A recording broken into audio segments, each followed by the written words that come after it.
ವಿದೇಶಗಳಿಂದ ಭಾರತಕ್ಕೆ ಬರುವ ಪ್ರವಾಸಿಗರ ಮೇಲೆ ವಿಧಿಸಲಾಗಿದ್ದ ಕ್ವಾರಂಟೈನ್ ನಿಯಮಗಳು ಇಂದಿನಿಂದ ಸಡಿಲಿಕೆಯಾಗಿವೆ.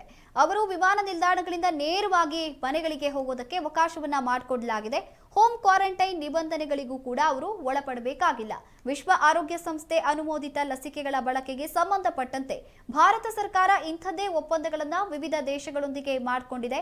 ಆದರೆ ವಿದೇಶಗಳಿಂದ ಬಂದ ಪ್ರಯಾಣಿಕರು ಕೋವಿಡ್-19 RT-PCR ಪರೀಕ್ಷೆಯ ನೆಗೆಟಿವ್ ವರದಿಯನ್ನ ತೋರಿಸುವುದು ಕಡ್ಡಾಯವಾಗಿದೆ. ಕಳೆದ ಫೆಬ್ರವರಿ 17, 2021ರ ನಂತರ ಈ ಸಂಬಂಧ ಹೊರಡಿಸಲಾಗಿದ್ದ ಎಲ್ಲ ಆದೇಶಗಳು ಇನ್ನು ಮುಂದೆ ಅನೂರ್ಜಿತವಾಗಲಿದ್ದು, ಕಳೆದ ಬುಧವಾರ ಸರ್ಕಾರ ಹೊರಡಿಸಿರುವಂತಹ ಹೊಸ ಆದೇಶವೊಂದೇ ಚಾಲ್ತಿಯಲ್ಲಿ ಇರುತ್ತೆ. ವಿಶ್ವದ ಹಲವು ದೇಶಗಳಲ್ಲಿ ಕೋವಿಡ್-19 ಪಿಡುಗಿನ ತೀವ್ರತೆ ಕಡಿಮೆಯಾಗ್ತಿದೆ.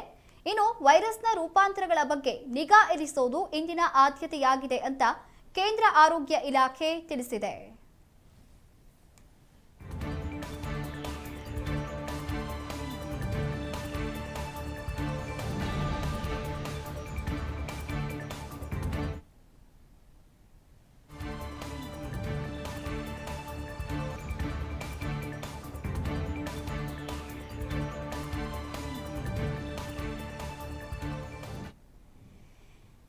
ಇವತ್ತಿನಿಂದ ಏರ್ಪೋರ್ಟ್ನಲ್ಲಿ ಕೋವಿಡ್ ನಿಬಂಧನೆಗಳನ್ನ ಸಡಿಲಿಕೆ ಮಾಡಲಾಗಿದೆ. ವಿದೇಶಗಳಿಂದ ಯಾರೆಲ್ಲ ಭಾರತಕ್ಕೆ ಮರಳಿ ವಾಪಸ್ ಆಗ್ತಾರೋ ಅಂತಹ ಒಂದು ಪ್ರವಾಸಿಗರ ಮೇಲೆ ಏನು ಕ್ವಾರಂಟೈನ್ ನಿಯಮಗಳನ್ನ ವಿಧಿಸಲಾಗಿತ್ತು, ಆ ನಿಯಮಗಳಲ್ಲಿ ಸಡಿಲಿಕೆಯನ್ನ ಮಾಡಿಕೊಡಲಾಗಿದೆ. ಇನ್ನು ಪ್ರವಾಸಿಗರು ವಿಮಾನ ನಿಲ್ದಾಣಗಳಿಗೆ ಬಂದಿಳಿದ ತಕ್ಷಣ ನೇರವಾಗಿ ಅವರು ಎಲ್ಲಿಗೆ ಹೋಗಬೇಕೋ ಅಲ್ಲಿಗೆ ಹೋಗೋದಕ್ಕೆ ಅವಕಾಶವನ್ನ ಮಾಡಿಕೊಡಲಾಗಿದೆ. ಬೇರೆ ಯಾವುದೇ ರೀತಿಯಾಗಿರುವಂತಹ ಒಂದು ನಿಬಂಧನೆಗಳಿಲ್ಲ. ಆದರೆ ಹೋಮ್ ಕ್ವಾರಂಟೈನ್ಗೆ ಒಳಪಡಬೇಕು ಎನ್ನುವಂತಹ ಒಂದು ನಿಯಮ ಇತ್ತು. ಬೇರೆ ದೇಶಗಳಿಂದ ನಮ್ಮ ದೇಶಕ್ಕೆ ಬಂದರೆ ಕನಿಷ್ಠ ಪಕ್ಷ 14 ದಿನಗಳ ಹೋಮ್ ಕ್ವಾರಂಟೈನ್ಗೆ ಒಳಪಡಬೇಕಾಗಿತ್ತು. ಆದರೆ ಇನ್ಮೇಲಿಂದ ಆ ರೀತಿಯ ಒಂದು ನಿಬಂಧನೆಗಳು ಇಲ್ಲ. ಇವತ್ತಿನಿಂದಾನೇ ಎಲ್ಲವನ್ನ ಕೂಡ ಸಡಿಲಿಕೆ ಮಾಡಲಾಗಿದೆ.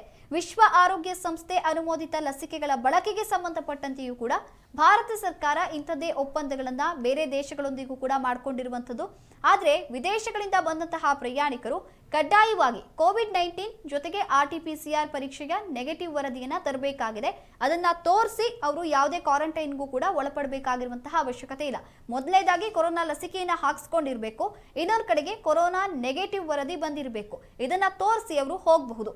ಇನ್ನು ಕಳೆದ ಫೆಬ್ರವರಿ 17ರಂದು ಈ ಸಂಬಂಧ ಒಂದು ಆದೇಶವನ್ನ ಹೊರಡಿಸಲಾಗಿತ್ತು. ಆ ಒಂದು ಆದೇಶ ಇದೀಗ ಜಾರಿಗೆ ಬಂದಿರುವಂಥದ್ದು.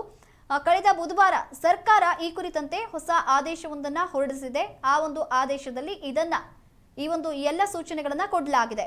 ಇನ್ನು ವಿಶ್ವದ ಹಲವು ದೇಶಗಳಲ್ಲಿ ಕೋವಿಡ್-19 ಪಿಡುಗಿನ ತೀವ್ರತೆ ಇದೀಗ ಕಡಿಮೆಯಾಗ್ತಾ ಇದೆ. ಕೊರೋನಾ ವೈರಸ್ ಕೂಡ ಕಡಿಮೆಯಾಗ್ತಾ ಇರುವಂತಹ ನಿಟ್ಟಿನಲ್ಲಿ ಕೆಲವೊಂದಿಷ್ಟು ಒಪ್ಪಂದಗಳನ್ನ ಮಾಡಿಕೊಳ್ಳಲಾಗಿದೆ. ನಿರ್ಬಂಧನೆಗಳನ್ನ ಕೂಡ ಸಡಿಲಿಕೆ ಮಾಡಲಾಗ್ತಾ ಇದೆ.